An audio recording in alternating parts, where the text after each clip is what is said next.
Hi అండి, అందరూ ఎలా ఉన్నారు? బాగున్నారా? నేను మీ స్రవంతిని. ఈరోజు వీడియో వచ్చి రాజమండ్రి గోదావరి గట్టునున్న మహంకాళేశ్వర ఆలయానికి అయితే మేము వచ్చామండి. చూడండి, నేను లాన్ టెంపుల్స్ అవి అయితే చూడలేదు. పైన గోపురం దగ్గర నుంచి అయితే చూపిస్తున్నాను మీకు. మొత్తం అంతా తీయట్లేదు, కొంచెం కొంచెం తీసి చూపిస్తున్నాను. చూడండి ఎంత బాగా కట్టారో. ఇక్కడ భస్మాభిషేకం కూడా జరుగుద్దండి. ఆ శివయ్యకు ఎంతో ప్రీతికరమైన భస్మాభిషేకం మీలో చాలామందికి తెలిసే ఉంటుంది. కానీ నా చిన్న ప్రయత్నం, నాకు చెప్పడానికి కావాల్సిన చిన్న ప్రయత్నం అయితే నేను చేస్తున్నానండి. మీకు వీలు కుదిరినప్పుడైతే ఈ మహంకాళేశ్వర ఆలయానికి ఒకసారి అయితే వచ్చి చూడండి. మహంకాళి అన్నది అక్కడ ఎలా ఉంటుందో శివయ్య ఇక్కడ అదే విధంగా పూజలు అయితే చేస్తారంటండి. ఒకసారి చూడండి ఎంత అద్భుతంగా ప్రతి రూపాన్ని కూడా రాసి పెట్టారు. ప్రతి ఒక్క రూపాన్ని దానికి తగ్గ పేరుని, ఆ స్వామివారి పేరుని కూడా ఇక్కడ అనేది పెట్టడం జరిగిందండి. ఇలా మొత్తం అయితే వీడియోని తీయలేకపోతున్నాను, కొంచెంగా అయితే తీసి చూపిస్తున్నాను. ఏమనుకోవద్దు, తప్పకుండా చూడండి. మీకు వీలైనప్పుడు కంపల్సరీ వచ్చి చూడండి.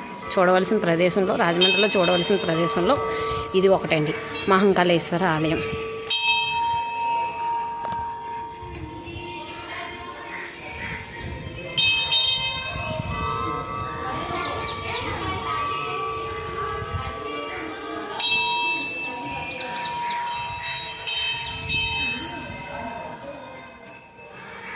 ఏకపాదమూర్తి, కుబేరుడు.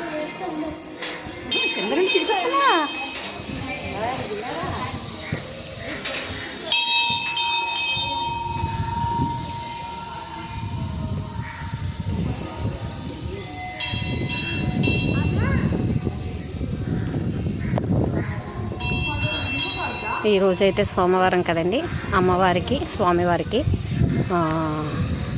ఊరేగింపు అనేది చేస్తారండి. ఈరోజు పల్లకి ఉత్సవం అనేది జరుపుతూ ఉంటారు ప్రతి సోమవారం. నాకు తెలిసినంతవరకు సోమవారం అనుకుంటున్నానండి, తెలియకుండా చెప్పుంటే ఏమనుకోవద్దు. పార్వతీదేవండి.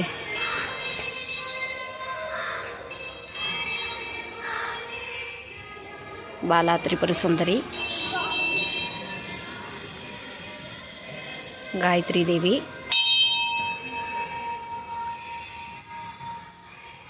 అన్నపూర్ణాదేవి, శ్రీ లలిత త్రిపుర సుందరి, మహాలక్ష్మి, మహాసరస్వతి.